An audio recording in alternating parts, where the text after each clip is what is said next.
Estamos de volta ao vivo aqui do Estúdio 1 da Rede Século XXI, recebendo agora a nossa querida doutora Juliane Lotufo, grande parceira, especialista aqui, há muitos anos já participando conosco, né, doutora? Isso, Tati. Seja bem-vinda mais uma vez. Obrigada. Hoje a gente fala sobre um assunto que cria muita expectativa, muitas mulheres têm curiosidade, têm dúvidas. Hoje a gente esclarece tudo sobre reposição hormonal. Doutora, para a gente começar o nosso bate-papo, quando a gente fala em reposição hormonal, como é feita essa reposição? E todas as mulheres vão precisar? Olha, na maioria das mulheres sim, agora tem mulheres que têm contraindicações, né? De repente a pessoa tem uma patologia, um problema, às vezes um fator hereditário, familiar, de uma doença que ela não possa tomar hormônio, entendeu? Por exemplo, a mulher teve um câncer de mama e aí ela não vai poder usar estrogênio, entendeu? Então essa mulher tem uma contraindicação. Só que assim, existe um mito com relação à reposição hormonal e câncer. É até bom tocar nesse assunto, porque as pessoas têm medo. Muitas pessoas se relacionam, né? E as mulheres sofrem muito, deixam de fazer reposição por causa disso. Na verdade, a relação hormônio e câncer, principalmente o câncer de mama, o que a gente vê é que não é o hormônio que provoca. Às vezes a pessoa já tem o problema, está ali pequenininho, sem diagnóstico. Quando ela faz a reposição, o hormônio faz crescer um pouco mais rápido aquelas células que já existiam, entendeu? Na verdade, não foi ele que provocou, ele só acelerou o que ia aparecer mais tarde, entendeu? Por isso que para fazer reposição a gente tem que checar tudo, fazer os exames, tentar ver se tem uma doença pré-existente para fazer uma reposição com segurança, que é tudo de bom para a mulher, é a reposição hormonal. Agora existem indicações e contraindicações. A mulher melhora muito a qualidade de vida com reposição hormonal. Quais são as contraindicações? Então, bom, qual mulher o câncer, não pode eu já fazer falei, uma mulher que tenha tido trombose, que tem histórico de trombose, né, que tem muitas varizes, né, uma mulher que tem intolerância, tem mulheres que têm intolerância ao hormônio, que tem muita enxaqueca, que tem muita dor de cabeça, né?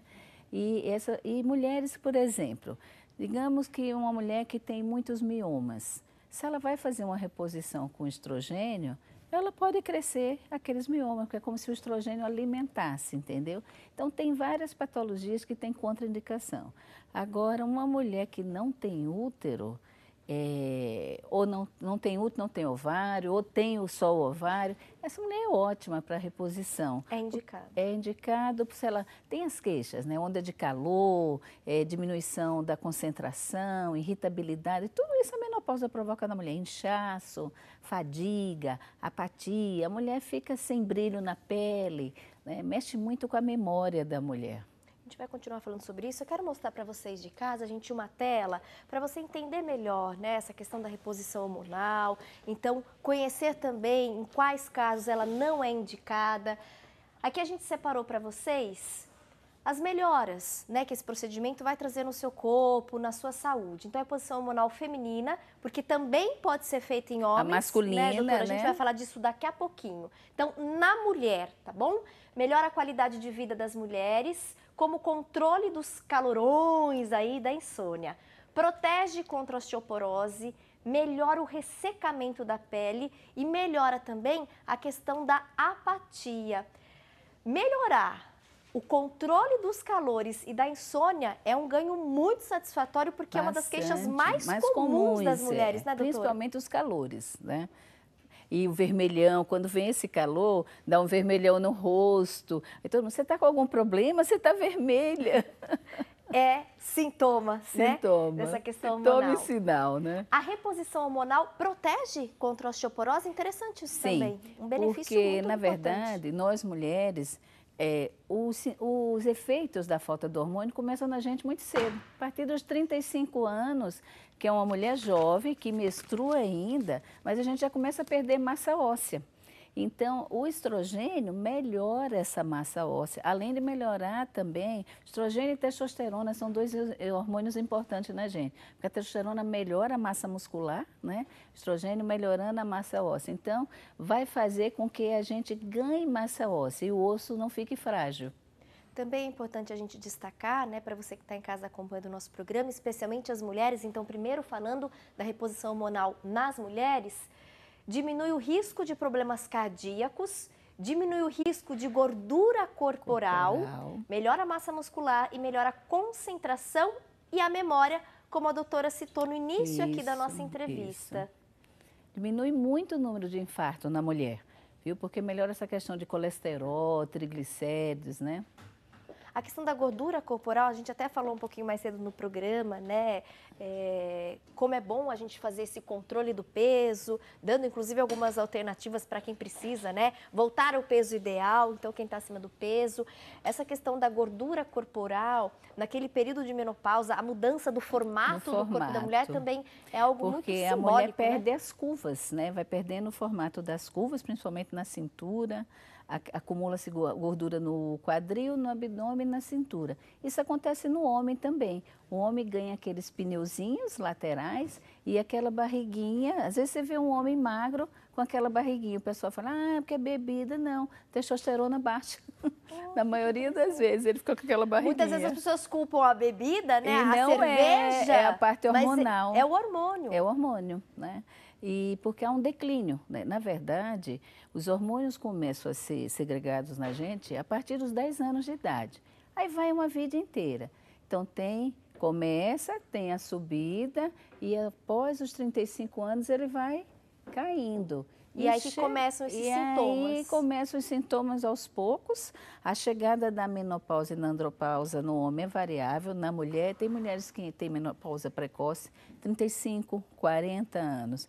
A média da mulher entrar na menopausa é entre 48 e 54 anos. Eu, por exemplo, entrei aos 54. Já tem 4 anos que estou na menopausa, mas estou bem. Sou a favor da reposição hormonal. E o homem, normalmente as queixas começam aos 50 anos, que é quando a testosterona cai.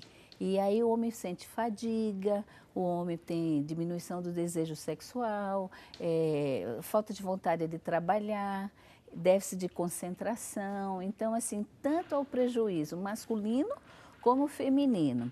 E o que isso acarreta? Às vezes problemas no casal. Então, se tanto o homem e a mulher se cuidar, a qualidade de vida do casal vai melhorar muito. E essa informação importante e curiosa, né, doutora? Porque acredito que muitas pessoas não tinham esse conhecimento, que o homem também pode fazer a reposição Sim, os hormonal. mesmos exames que a gente pede ultrassom para a mulher, tudo, a gente pede ultrassom de próstata, avalia os hormônios, pede avaliação cardíaca do homem. Então, para fazer a reposição hormonal, tanto masculina como feminina, para a gente ter segurança, a gente faz todos os exames laboratoriais, exames de imagem, e aí você faz uma reposição com segurança e você não tem ideia como melhora a qualidade de vida, como melhora a força muscular, virilidade, entendeu? O homem e a mulher começam a ter pique para fazer exercício, caminhadas e a vida vai melhorando.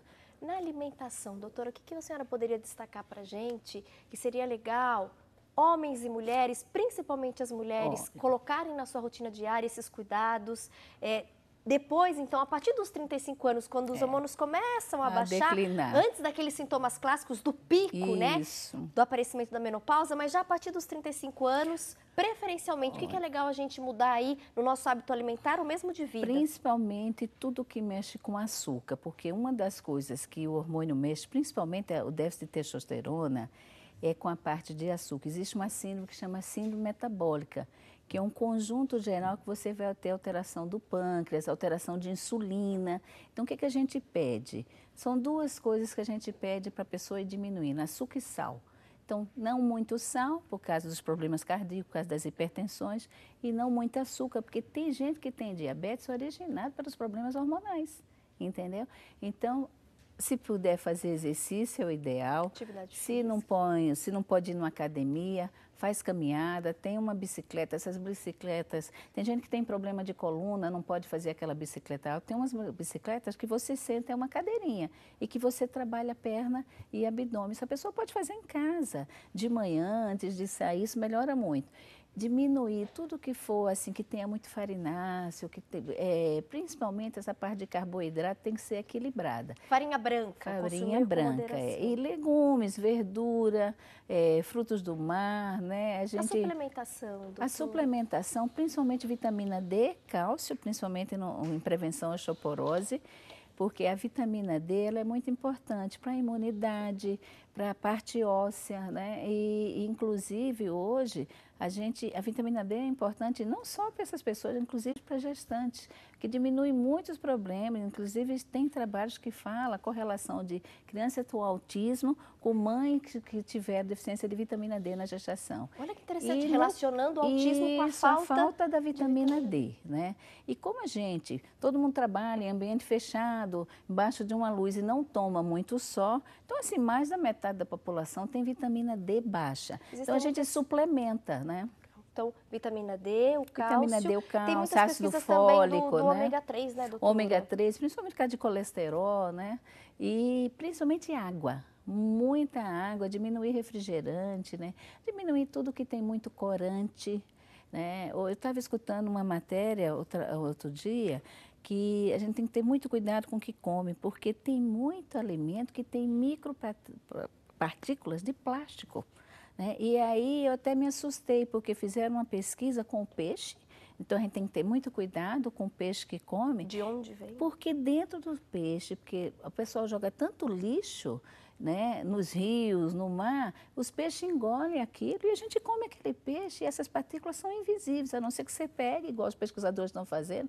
É muito plástico nos alimentos, entendeu? Isso para a gente vai provocar doenças, principalmente do intestino. Tem que ficar muito atento, muito né? atento. Com a procedência.